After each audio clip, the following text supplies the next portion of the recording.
Chers internautes, bienvenue sur votre chaîne Agriculture et Environnement, une chaîne réservée exclusivement à l'agriculture et à l'environnement. Qui vous souvient, dans une de nos vidéos passées, nous avons parlé de 10 astuces pour installer une très bonne plantation d'anacarde. Nous voulons vous parler de façon pratique des 4 premières astuces pour installer une très bonne plantation d'anacarde. Parmi ces 4 astuces que nous allons aborder aujourd'hui, nous avons le choix du site, le nettoyage du site, le piquetage et la trouaison. Allons-y au niveau du choix du site. Regardez le site sur lequel nous sommes. Elle doit être un site très bien propre. Elle ne doit pas être en pente. Elle doit être aérée. Le site doit être très bien aéré. Il ne faut pas choisir un site où, pendant la saison des pluies, l'eau stagne sur le site. Ce ne sera pas très bon pour notre plantation d'anacarde. Deuxième astuce, nous voulons parler du nettoyage du site. Le nettoyage du site, elle consiste à enlever toutes les mauvaises herbes qui sont sur le terrain, sur le domaine où vous voulez installer votre plantation d'anacarde. Les anciens arbres, les arbres qui ne vous sont pas utiles. Il est très bien de les enlever du domaine là où vous voulez mettre votre plantation d'anacarde. Mais ça n'empêche, vous pouvez installer d'autres cultures sur ce domaine-là, comme le soja que vous voyez ici derrière moi dans la vidéo. Vous pouvez mettre de l'arachide. Ça, c'est très bien pour la plantation d'anacarde.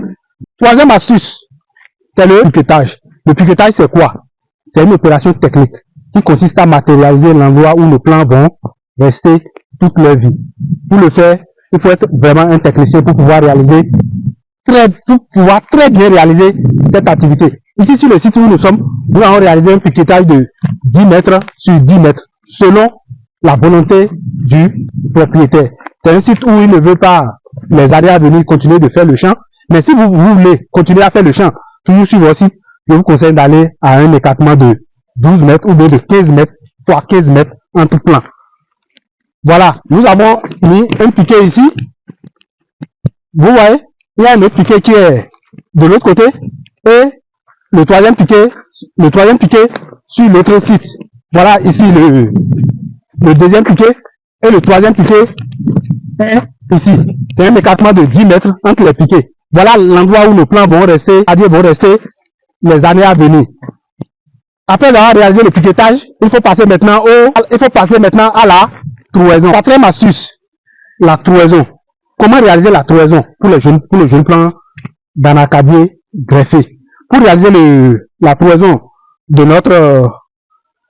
où va vivre notre jeune plant d'anacardier, il est conseillé de réaliser des poquets de 40 cm de côté et 40 cm de profondeur.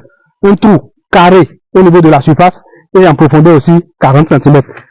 Regardez ici comment le trou est réalisé. Voilà le poquet où notre plant va rester.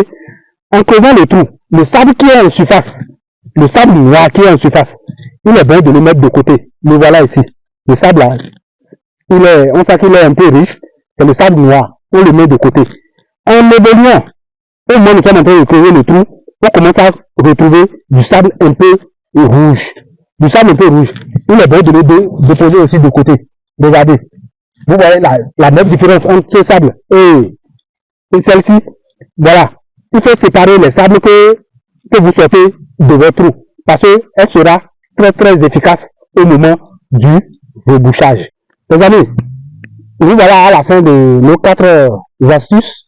Comme nous l'avons promis, 4 premières astuces, nous vous promettons dans notre prochaine vidéo aborder 3 autres astuces pour effectivement être sûr qu'on a réalisé une très bonne plantation d'anacarde. Les amis, à la prochaine.